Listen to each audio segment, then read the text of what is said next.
I can't really capitalise on knowing the course. I don't have a say in where the ball goes, so you know, it could go straight, could go right, could go left, who knows. It doesn't give me any upper hand because, as I said, I'm trash. Familiar course, I played the front nine twice at Eagle Ridge, and we can beat Craig bad enough that we upset him. Maybe we can bring him back to reality on the show. I'll just be out there trying to score as low as I can, not thinking about either way, and hopefully by hole 6 I'm in George's head enough that he's crumbled, so I can probably start thinking about my next matchup anyway, because that one will be done and dusted.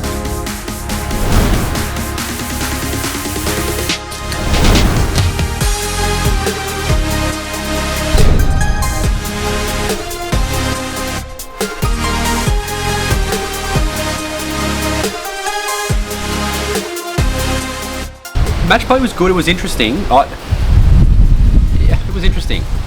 You found yourself focusing a bit, well I found myself early particularly, focusing on, well, how do I have to play this if I've got an extra shot? Do you not have it? You know, you're playing off the same number of strokes. It's good, can be a bit competitive because you're sort of rooting for the bloke at the same time as like wanting him to fail, and then your handicaps come into play, which I'm sure will come into play tomorrow when Dean has about 94 strokes on me.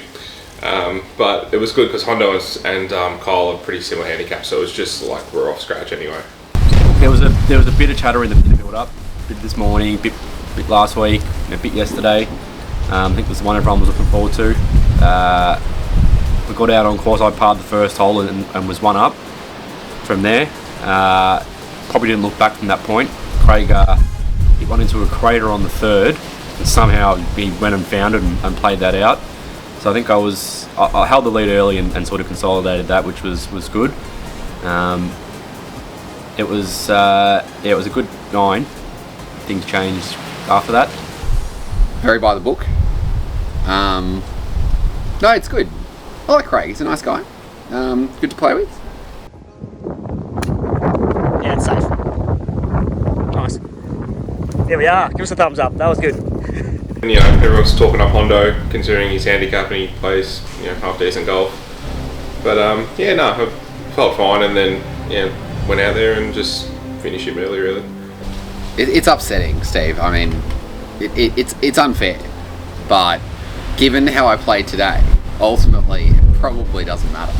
But I mean, it's more interesting with Hondo because he was very keen, very, very upset. He spent most of the way up here. It's an hour and 20 minutes from Melbourne to here.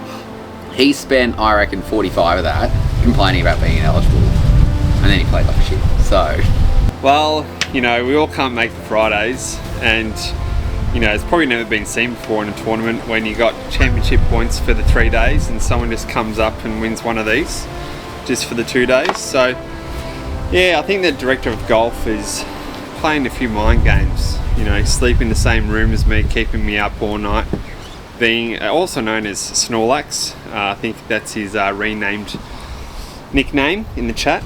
But yeah, so throwing a few spanners in the works. Front 9 was really good with 44. I was hoping to get under 90, but only just got there in the end. But yeah, no, look, it was just hitting some half decent shots. Again, it was sort of similar to yesterday. You hit a bad drive and you're lossable. It's gone. But you know, the greens were really, really good. Pretty hard to read actually because they're quite quick and deceiving. But the bunkers, and again, not bad. There's still plenty of sand, but yeah, no, it was not too bad. He dominated. He's it wouldn't surprise me if he takes out the whole thing. So I think everyone's rooting for him to actually take out the championship because I think Craig's bag is well over 6 or 7 grand. So yeah, we're all just here to have a bit of fun. There's always one that likes to take it a bit seriously, but yeah, Jack played really well today and struck it well. So yeah, future champion for many years to come. Yeah, well, I haven't played with Dean before, so I thought that'd be great. And you look at our handicaps and you think it could actually be a good match out. And then the tee shot, the first one was alright. Came off quite well. And Dean's never pulling out a driver, didn't pull it out once all day. So you think maybe you can get the legs on him and keep him play. Then the rest. It was a lot of shit golf. It was a lot of shit golf. I don't even know what to say.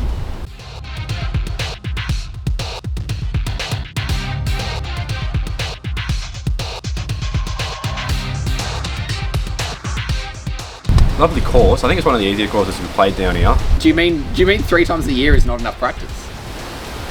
Well, I thought that was solid.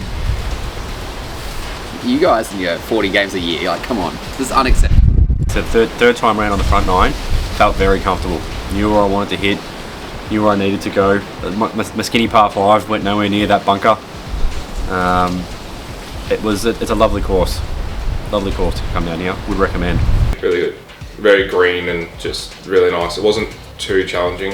I thought yesterday was a little bit harder, but we'll see what the course is like tomorrow. To be honest, I came in with really, really high expectations.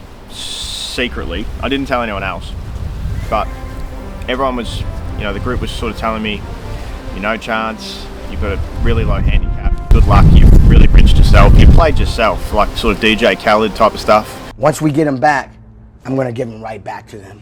Really? Say, congratulations, you played yourself. But I still come in really quietly confident that I could make a name for myself this weekend. Eagle Ridge is a course I know really well. I've played it 3 times before.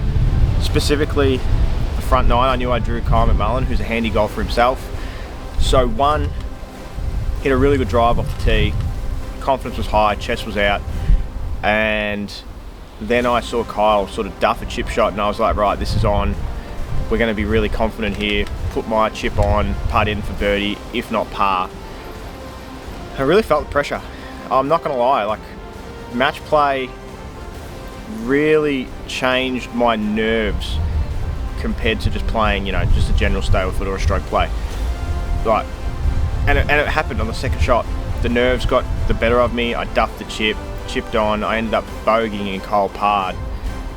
And that was basically the demise of myself. Charm is really, really playing some terrible golf, so he's got to win the 5th as well. Kyle, you've been playing really well. Let's talk about you more so. Here we go. No. You've had what, 2 pars? No, one. One. It was a good par nonetheless. And then, that's right, you should have had a par in the last hole. Yeah. But you knew that you had 2 putts to win, so you made sure that the first one was just a tap in for the second. Didn't go too aggressive on that one. That was smart. That was really smart golf. Smart match play golf. Yeah, absolutely. My concern was the extra shot. I think he had 6 holes with an extra shot in the back 9 and underrated that extra shot. I don't believe you. At the first few, I think he beat me off the stick anyway. But there was a few, I think we shared a few, and we shared probably two. And then he won one outright where he probably could have split it with the extra shot. So at the end of the day, he played some good golf. I think he probably beat me off the stick in the back 9 anyway. But first, a deep sip from a very tall glass of I told you so. So hats off to Kyle, like he played some good golf as well. So it wasn't just all about me. Then the back 9 was interesting. Obviously, sharing a cart with Hondo, very, very different to Kyle. Not just as people, but obviously, how the vibes of the cart was going to be and my expectations. I didn't expect to be in a cart with Hondo today because I thought I'd be feeding Kyle, I'd be playing Jack. It doesn't even go here! A highlight for me was, a couple of us made some great shots on a par 3, and in our group it was 3 pars and a birdie.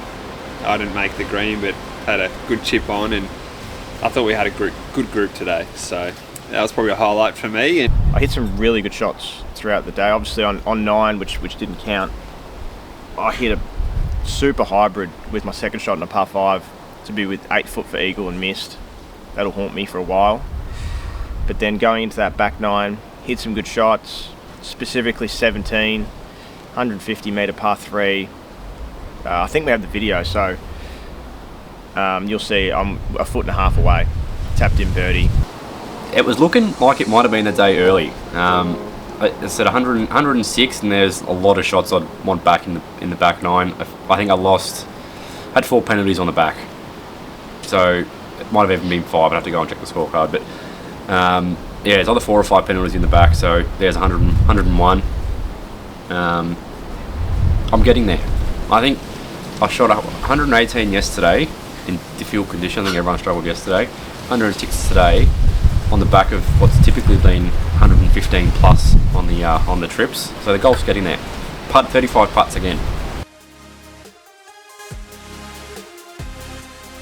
Where does this go on YouTube or something?